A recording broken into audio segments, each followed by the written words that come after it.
So hey guys, welcome to my channel. This is experience with Lokesh Rajput. So guys, मैं आज जो topic आपसे share कर रहा हूँ वो है फ़िश फार्मिंग। फ़िश फार्मिंग आज की डेट में बहुत ज़्यादा गवर्नमेंट की तरफ से सपोर्ट किया जा रहा है और मैं इस चीज़ को आप तक भी पहुँचाना चाहता हूँ कि जो लोग इस बारे में सोच रहे हैं कि इस चीज़ में आपको बिज़नेस सेटअप करना चाहिए, इस चीज़ के लिए आगे बढ़ना चाहिए या नहीं बढ़ना चाहिए, because government is also supporting you. ठीक है, तो उस चीज़ में जो ऑलरेडी जिन लोगों ने गवर्नमेंट अवार्ड्स हासिल किए हैं, जिन लोगों ने बहुत अच्छा सेटअप और ऑलरेडी 2-3 साल से प्रॉफिट उस चीज़ में गेन कर रहे हैं, तो वी जस्ट वांट कि उनके एक्सपीरियंस आपके साथ शेयर किए जाएं।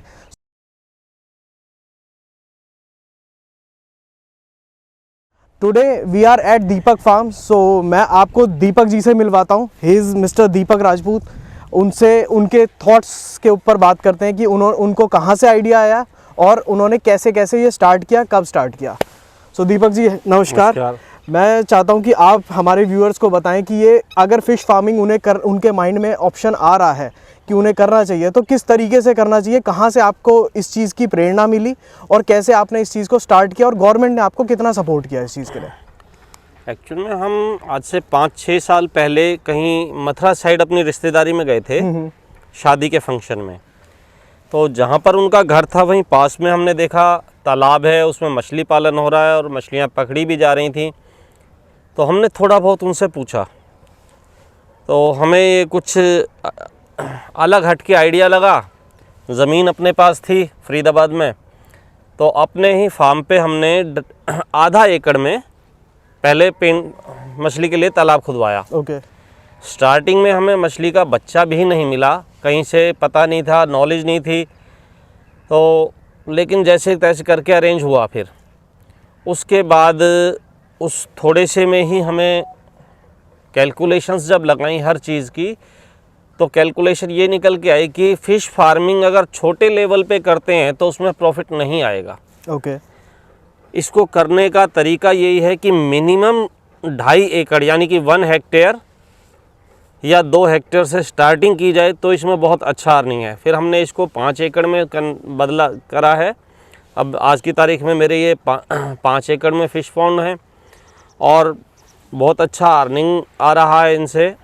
इवन लॉकडाउन पीरियड में जब लोगों का कोई सामान नहीं बिक रहा था, फैक्ट्रियां बंद थीं, उस वक्त भी हमारी फ़िश फार्म से मछलियां सेल हुई हैं। अच्छा। और बहुत अच्छे, ये नहीं कि थोड़ा बहुत 2-4 किलो नहीं, क्विंटलों के हिसाब से यहाँ से मछली बिकी हैं। ओके। तो कोरोना काल आपके लिए मतलब कोई लॉस वाला नहीं था? गवर्नमेंट ने बाकायदा हमें लेटर दिया कि हम लेबर को ला सकते हैं, ले जा सकते हैं, मछलियाँ बेच सकते हैं।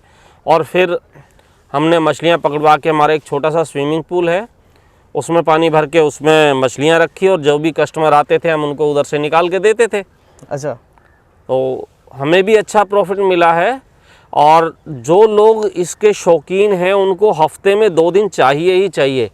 जो बिल्कुल। वो लोग, उन लोगों की भी परेशानी का समाधान हुआ है कि जो इसके शौकीन है वो तो हफ्ते में 2 दिन तो उन्हें सब्जी के तौर पे ये चाहिए।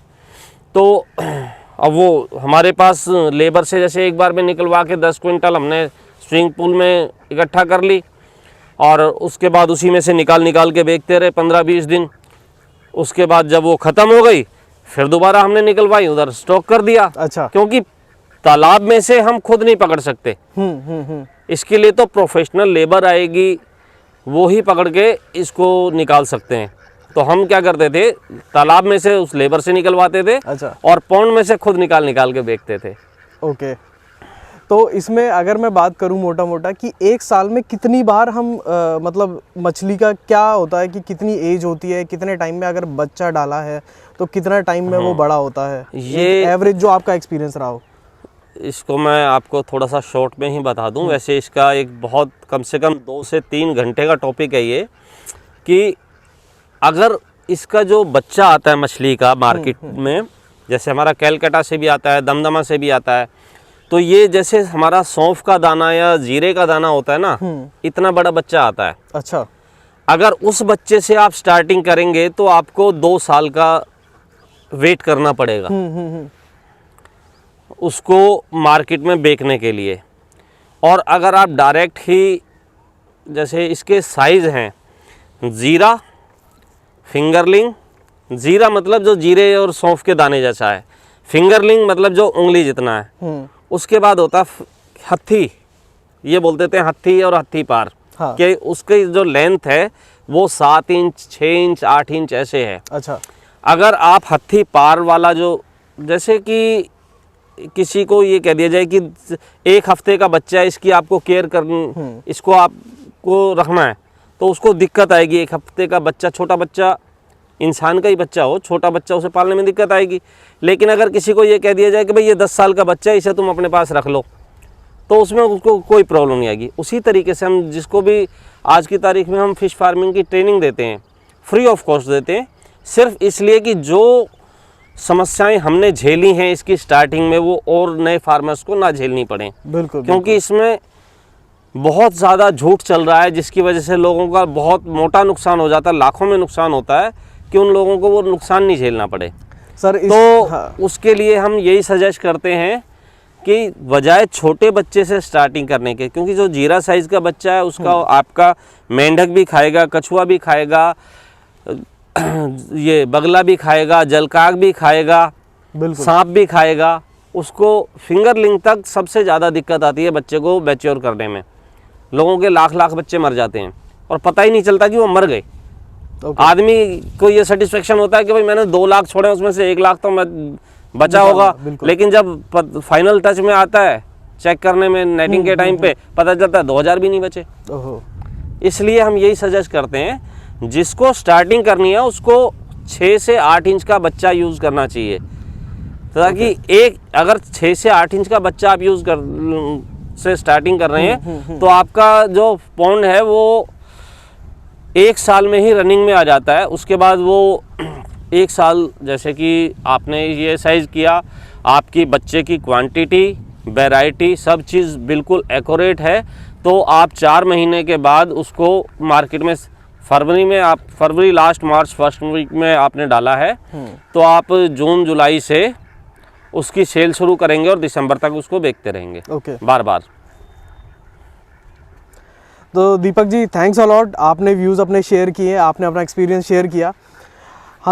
हमारा ऑब्जेक्टिव इस चैनल पे दीपक जी को मिलवाने का यही है कि इन्होंने जो भी अपने टाइम में इस कोरोना काल में जो ये शुरुआत करी, उसके साथ क्या क्या एक्सपीरियंसेस उन्हें मिले, क्या क्या लर्निंग्स मिली। अब होता क्या है कि बहुत से लोग हैं कि किसी ने बोला, बहकावे में आके उसने शुरू कर दिया, उसके बाद उसे लॉस का सामना करना पड़ा, ठीक है, उसको प्रॉफिट नहीं मिला, तो उससे क्या होता है, कहीं ना कहीं उसका मोरल उसका डाउन होता है। उससे फिर एक बिज़नेस को की जो अपॉर्चुनिटी होती है, जो ग्रोथ होती है, वो कहीं ना कहीं उसके माइंड सेट हो जाता है, और फिर वो आगे भी वही कम्युनिकेट करता है कि यार बहुत रिस्क है, इसको मत कर, फ़ायदा नहीं है। तो उन सब जो चैलेंजेस हैं, अगर हमें वो चैलेंजेस पहले ही पता होंगे, कोई हमें सही गाइड कर पाएगा, जो कि दीपक जी हमें आज इस चैनल के थ्रू कम्युनिकेट कर रहे हैं। वी वांट कि हमारे जो व्यूअर्स हैं, जो ऑडियंस हैं, जो लोग करना चाहते हैं फ़िश फार्मिंग, वो पहले एनालाइज कर लें कि क्या प्रॉज एंड कॉन्स है इस चीज़ के, ठीक है। उसके बेसिस पे कॉन्स के ऊपर हर कोई मुनाफा चाहता है, घाटा कोई नहीं चाहता किसी भी धंधे से, पर अगर किसी को पहले से उसके नुकसान पता होंगे तो उस पर ध्यान रख पाएगा इंसान कि उस पर फ़ायदा कैसे लिया जाए, या उस चीज़ को अपने एरिया के अकॉर्डिंग या अपनी लैंड के अकॉर्डिंग उसे कैसे कैसे ओवरकम करना है। तो I hope you like the video, will get in touch with you for more experiences.